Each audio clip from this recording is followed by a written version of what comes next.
Selamat pagi, siang, sore, atau malam, Dewan Juri yang saya hormati, peserta dan teman-teman panitia sekalian yang saya banggakan.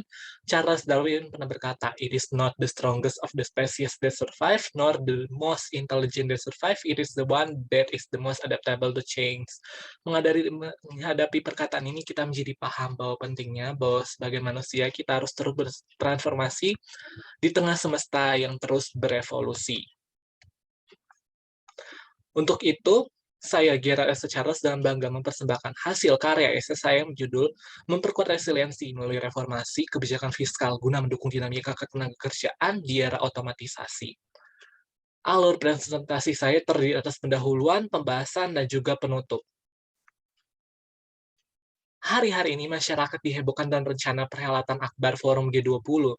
Sebagaimana diakrabi, Forum G20 memuat negara-negara yang memiliki kontribusi perekonomian besar terhadap perekonomian global. Aspirasi G20 dan pola mewujudkan fondasi pemulihan segala bidang dapat diwujudkan utamanya melalui industrialisasi dan otomatisasi. Industrialisasi dan otomatisasi menjadi penting, utamanya akibat kehadiran pandemi COVID-19 yang datang tanpa sebab dan alasan yang pasti.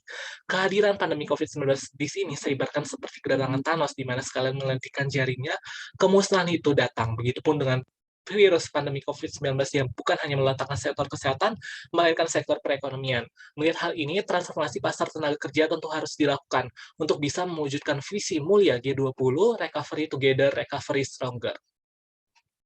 Keadaan darurat ini telah menyoroti suatu kebenaran bahwa diperlukan strategi adaptasi yang komprehensif, khususnya melalui reformasi kebijakan fiskal dan juga nantinya sinergi antar stakeholders. Sebelum langkah lebih jauh, timbul suatu pertanyaan, bagaimana potensi otomatisasi bagi pertumbuhan ekonomi? Ilmuwan terkemuka di bidang ekonomi Solo tahun 1956 pernah berkata jika teknologi membuat efisiensi produksi dan mempengaruhi pertumbuhan ekonomi. Dalam perkembangan ilmu makroekonomi, terdapat perbandingan antara model faktor mendorong produktivitas with technology and without technology yang dikemukakan oleh Solo. Model dengan with teknologi tentunya memiliki imbal hasil bagi perekonomian yang besar. Hal ini karena teknologi membuat efisiensi tersebut, di mana efisiensi tidak hanya terjadi berdasarkan kuantitas produksi, tapi juga kualitas produksi. Bahkan, sebuah studi yang diterbitkan di MIT Technological Review menemukan antara 32 juta sampai 50 juta pekerjaan AS dapat dibantu oleh teknologi untuk mengurangi risiko kesehatan. Seperti yang kita ketahui, pandemi COVID-19 terjadi akibat interaksi antara manusia yang dapat memperparah hal tersebut. Untuk itu, pengurangan interaksi manusia, khususnya dengan kehadiran teknologi yang mengakibatkan efisiensi dari segi produksi, tentunya dapat dimanfaatkan untuk bisa mendapatkan ataupun mencapai pertumbuhan ekonomi yang maksimal. The Game Changer, dampak otomatisasi terhadap dinamika ketenagakerjaan. Studi author Anne Solomons tahun 2018 pernah mengemukakan jika perkembangan terkini dalam otomatisasi yang ditandai dengan kemajuan AI, robot, dan data science memperkuat ancaman perpindahan tenaga kerja. Banyak pekerja yang terpaksa harus di-PHK ataupun keluar dari pekerjaannya. Sedangkan studi lainnya yaitu McKinsey Company tahun 2019 memprediksi sekitar 27-46 juta pekerjaan akan tergantikan oleh otomatisasi pada tahun 2030. Sedangkan menurut World Economic Forum menyebutkan sekiranya 85 juta pekerjaan juga akan berkurang. Melihat hal ini, tentu pemerintah perlu menyiapkan berbagai macam kebijakan untuk bisa mendukung transformasi ketenaga kerjaan ini. Lantas, efek lanjutan dari otomatisasi ternyata juga nyata bagi perekonomian, di mana terjadi penurunan pendapatan dan juga permintaan tenaga kerja, khususnya di negara-negara maju. Berdasarkan grafik di samping, studi OECD tahun 2015 mengemukakan jika penurunan permintaan tenaga kerja di kawasan G20 terus terjadi tahun ke tahun, sehingga hal ini tentu memerlukan perhatian dan juga tindakan yang pasti. Lantas, bagaimana kebijakan fiskal tentunya dapat mengatasi dampak tersebut? Kebijakan fiskal yang digunakan di sini tentunya melalui instrumen perpajakan.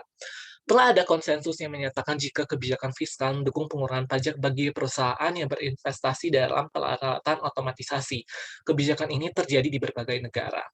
Hal ini karena biaya tambahan untuk memperkerjakan tenaga kerja manusia, dalam hal ini pajak, justru dapat menjadi insentif bagi otomatisasi. Seperti yang kita ketahui, robot-robot di era dewasa ini tentunya tidak dikenakan pajak, sehingga meskipun membutuhkan modal di masa awal pembelian, tentunya seiring berjalannya waktu akan menjadi lebih murah akibat tidak dikenakan pajak.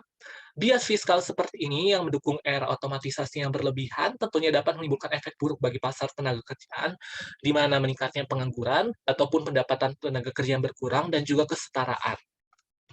Jika kita lihat lebih jauh berdasarkan grafik di samping, produktivitas robot terus meningkat dari tahun ke tahun, sedangkan justru produktivitas tenaga kerja menurun dari tahun ke tahun. Melihat hal ini, tentunya perlu tindakan yang pasti untuk bisa mengatasi hal tersebut. Dengan demikian, robot tentunya tidak bisa menggantikan pekerjaan manusia, sehingga nantinya terjadi pertumbuhan ekonomi yang inklusif, khususnya bagi tenaga kerja, agar bisa beradaptasi di era otomatisasi ini. Lantas, bagaimana seharusnya untuk bisa mengatasi otomatisasi yang berlebihan tersebut? Untuk itu, tulisan ini akan mengemukakan solusi yang diulas dalam reformasi kebijakan fiskal mewujudkan kolaborasi sempurna antara mesin dan manusia.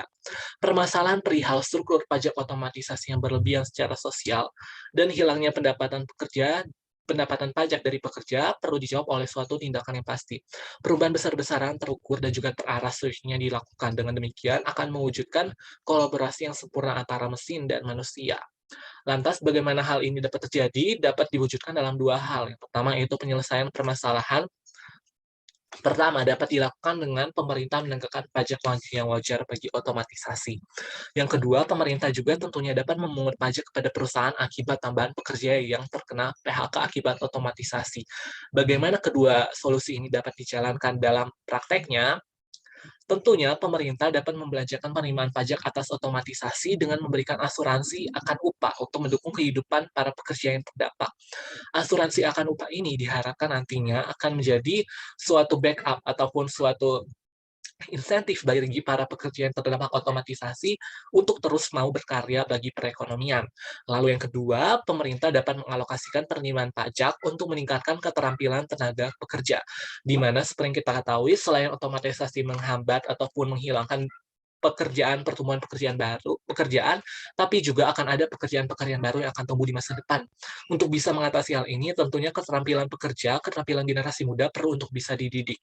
Pelatihan bagi pekerja ini tentunya diharapkan dapat dilengkapi oleh sertifikasi yang nantinya akan diberikan dan juga terjadi keberlanjutan satu sama lain.